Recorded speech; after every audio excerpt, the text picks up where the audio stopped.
청년부 여러분 안녕하세요. 벌써 올 한 해의 마지막 날 12월 31일이 되었네요. 올 한 해는 정말 코로나로 시작해서 코로나로 끝나는 그러한 한 해인 것 같습니다. 정말 올 한 해는 그 어느 때보다도 정말 역대급으로 힘들었던 한 해였던 것 같아요. 우리가 사상 정말 처음 경험해보는 그런 바이러스 때문에 우리의 일상생활이 완전히 다 바뀌어버렸죠. 이제 마스크 쓰고 다니는 거는 너무 당연한 일이 되어버렸고, 누구를 만나러 갈 때에도 자꾸 고민하게 되고, 이게 만나는 게 맞는지 안 맞는지 한 번 더 생각해 보게 되고, 사람과 사람 사이가 멀어지게 되고, 또 학교 수업도 온라인으로 다 하고, 시험도 온라인으로 보고, 회사 생활도 재택근무하고, 정말 우리 주변의 모든 것들이 너무 급격하게 변한 그런 2020년도 한 해였던 것 같아요. 우리가 교회에서 예배드리는 일도 마찬가지가 되었죠. 교회 나오지 못하고 온라인으로 다 예배드리고, 저는 제가 어려서부터 지금까지 목회자가 된 지금까지 교회 다니면서 주일날 본당이 텅텅 비어서 예배드려 본 적 처음이었습니다. 그리고 특히 여름에 여름 성경학교를 교회에서 하지 않는, 또 수련회를 모일 수 없는 그런 것도 처음 경험해 봤습니다. 온라인으로 다 하고, 수련회도 온라인으로 다 하고, 임원 회의도 화상으로 다 하고, 셀 모임도 화상으로 하고, 정말 이 모든 게 다 처음이었습니다.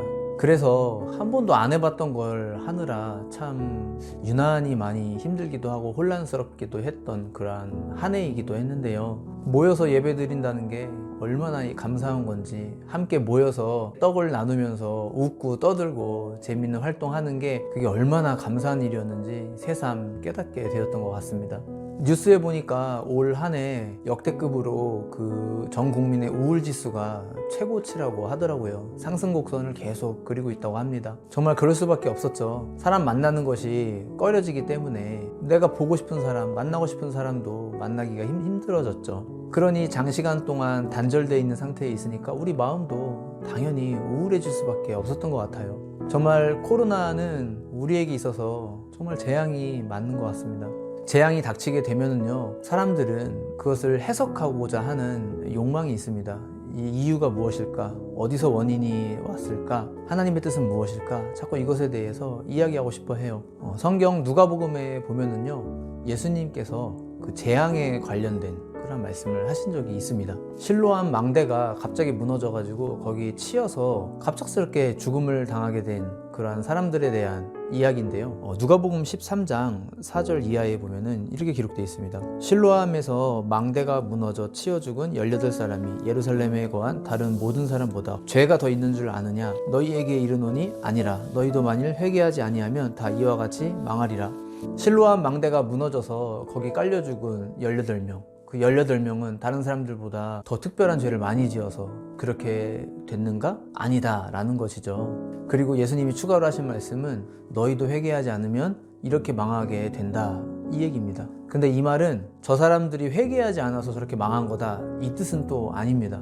이것은 방향에 관한 거예요. 어떤 사건이 있었다면, 재앙이라는 사건이 있었다면 이것의 그 과거를 따질 것이 아니라 미래를 따져야 된다라고 하는 거예요. 이것의 원인이 뭘까? 하나님의 뜻은 무엇일까? 왜 이런 일을 우리에게 주셨을까? 이것은 과거지향적인 사고방식이잖아요. 미래지향적인 사고방식은 먼 미래에 우리에게 심판의 날이 닥치게 될 때에, 환란이 닥치게 될 때에 많은 사람들이 아무런 준비 없이 그날을 맞이하게 되겠구나, 그날이 정말 후회 막심한 날이 되어서는 안 되겠구나, 그렇게 미래지향적인 생각을 가져야 된다, 이런 얘기입니다. 우리가 코로나 같은 신종 바이러스를 앞으로 만나게 되든지 자연재해를 만나게 되든지 간에 그 일을 보면서 왜 하나님은 이렇게 하시는가, 여기에 담긴 하나님의 뜻은 무엇인가, 이걸 생각할 것이 아니고요, 먼 훗날 심판의 날이 다가오게 될 때에, 우리에게 더 큰 환란이 닥치게 될 때에 수많은 사람들이 허둥지둥대고 자기만 생각하려고 하게 되고 나만 살겠다고 그렇게 이기적인 모습이 되고, 수많은 사람들이 정말 하나님 앞에 심판받을 모습으로 살게 되겠구나, 그것을 우리가 바라보아야 된다라고 하는 겁니다.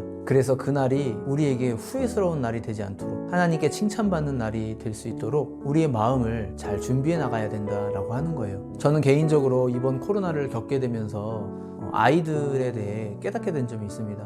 아이들이 집에서 온라인 수업을 하게 되면서 제가 이제 월요일 같은 날은 쉬는 날이니까 아이들이 수업하는 걸 지켜보게 되죠. 그런데 수업 수업을 하는데 이 몇몇 과목들에 대해서 이렇게 어려워하는 것을 발견했어요. 애들의 그런 학업 상태에 대해서 제가 점검을 하게 되었어요. 참 되게 부끄러웠습니다. 아, 그동안 내 자녀가 공부를 어떻게 하고 있고 어느 부분을 어려워하고 있는지를 내가 너무 무심했구나, 너무 몰랐구나 하는 것을 깨달았어요. 여러분들에게도 혹시 올 한 해 동안 깨닫게 된 점이 있으실지 모르겠어요. 여러분들도 깨달은 점이 있으시다면 우리 내년 2021년도에는 그 깨달음을 가지고 후회 없는 한 해를 만들어 보도록 합시다. 반성할 것이 있으면 철저히 반성하고 우리의 마음가짐을 새롭게 하는 거예요. 그래서 2021년도에는 후회 없는 삶이 다 되셨으면 좋겠습니다. 여러분 올 한 해도 정말 많이 힘드셨죠? 그래도 잘 인내하고 잘 버티고 여기까지 오신 거 정말 잘하셨고요. 정말 대단하십니다. 제가 응원합니다. 여러분들 힘내시고요. 사랑하고 축복합니다. 감사합니다. 내년에 또 봐요.